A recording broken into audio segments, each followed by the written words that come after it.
As Xi Jinping, Vladimir Putin, and Kim Jong-un walked together in Beijing, a hot mic picked up an unguarded conversation about organ transplants and the possibility of living up to 250 years.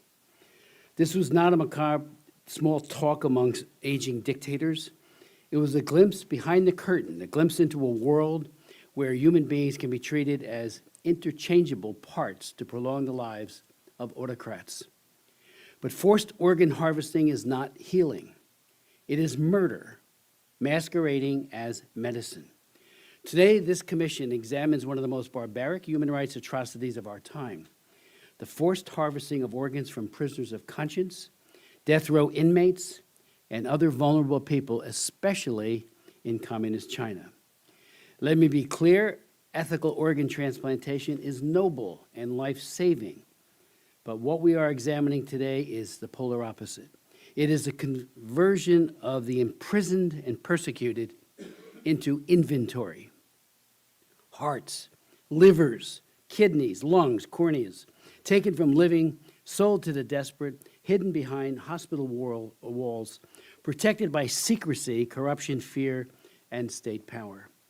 I shared my first of several hearings on forced organ harvesting 30 years ago on June 18th, 1996, 30 years ago. And as Jan knows, we had many, many hearings focusing especially what was being done horribly to the Falun Gong. And since then, the evidence has become even more disturbing, more detailed, and more compelling. The most persistent allegations in China centered first on the Falun Gong practitioners, peaceful men and women targeted by the Chinese Communist Party for eradication, genocide. Later came mounting evidence concerning Uyghurs, already victims of genocide in the Uyghur region, Tibetans, Christians, death row inmates, and others treated as property of the state. Experts like Ethan Gutman have documented how this atrocity expanded from death row prisoners to prisoners of conscience and religious detainees. The China Tribunal concluded that forced organ harvesting has been committed in China for years on a significant scale. Witnesses at previous hearings have warned us about military hospitals, impossibly short wait times in order to procure an organ, organs available on demand, and a transplant system that cannot withstand scrutiny. And yet, Beijing now asks the world to believe that the problem has somehow been solved. It says the transplant system now meets international standards, and once again, the disappointing and corrupt WHO takes Beijing's claims at face value, just as they did in the early days of COVID. But today, this commission has received rare and extraordinary eyewitness accounts from inside the Chinese gulag itself.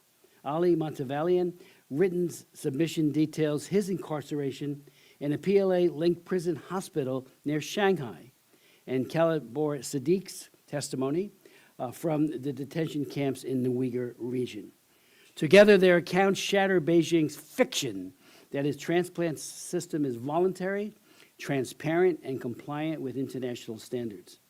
Ali Montavalian spent years inside China's prison system. His submission describes coerced thumbprints on so-called consent forms, bondage tranquilizers, last rooms of terminal patients, prisoners taken to surgery and not returned, mobile freezer carts and bodies moved towards incineration.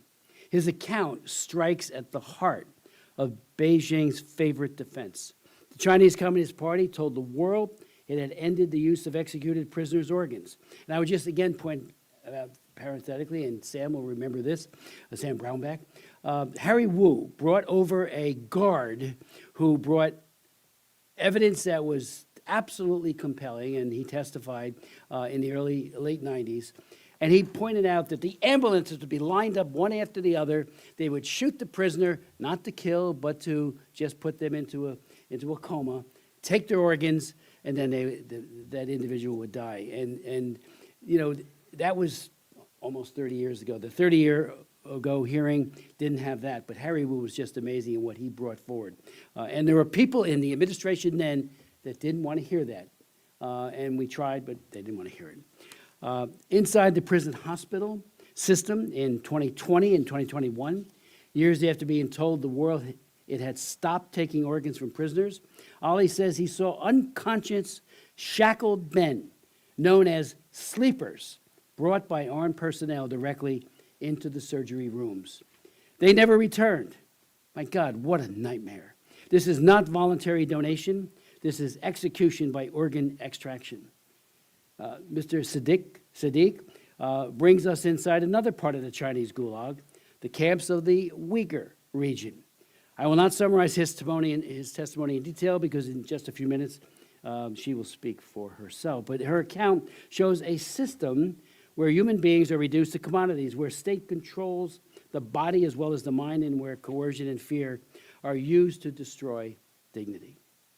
The prison hospitals in Gulag described in these testimonies are not a place of care, rehabilitation, or education. They are crime scenes, part of a system of coercion, medical abuse that knows no parallel in genocide in China. Organ crimes are not just a Chinese problem. It is a global one that flourishes wherever coercion, poverty, corruption, secrecy, and demand intersect. That's why Congress must act. The House has twice passed my legislation with overwhelming bipartisan support. Most recently, H.R. 1503, the Stop Forced Organ Harvesting Act, passed the House 400-1 a full year ago, and it's still languishing in the Senate, but it passed a full year ago. It would criminalize forced organ trafficking, impose serious sanctions, require reporting, deny visas, and create penalties of up to 20 years in prison and up to $1 million for knowingly being complicit in this crime. The bill is not a press release. It is enforceable policy. It says to brokers, traffickers, corrupt officials, complicit doctors, hospitals, researchers, insurers, and middlemen, if you profit from coerced transplants, directly or indirectly, you should risk your money, your visa, your access to the U.S., and your freedom. Because if we can get you, you're going to jail for these heinous practices. The Senate has not yet acted on the bill, and I appeal to them. I believe that they must delay is denial for that poor 25 to 30-year-old, as Ethan Gutman has told us over and over again, average age 28, who is killed, murdered, just for their organs. Every day without consequences is another day of perpetrators operating in the shadows. Witnesses are intimidated, evidence disappears, and families never learn what happened to their loved ones. Forced organ harvesting is barbaric. It is systematic, it is state-enabled, and it's a big business. And speaking frankly, no one wants Xi Jinping or Vladimir Putin to live forever. I suspect on this point there would be broad bipartisan agreement. But behind that dark money is a deadly serious point. No dictator, no party boss, no wealthy patient, and no broker should be able to purchase longevity with the organs of the poor and the persecuted. That is all the more reason to pass the Stop Forced Organ Harvesting Act and make unmistakably clear that the United States will not stand by in the face of such cruelty. Not with our expertise, not with our money, not with $1 of American complicity.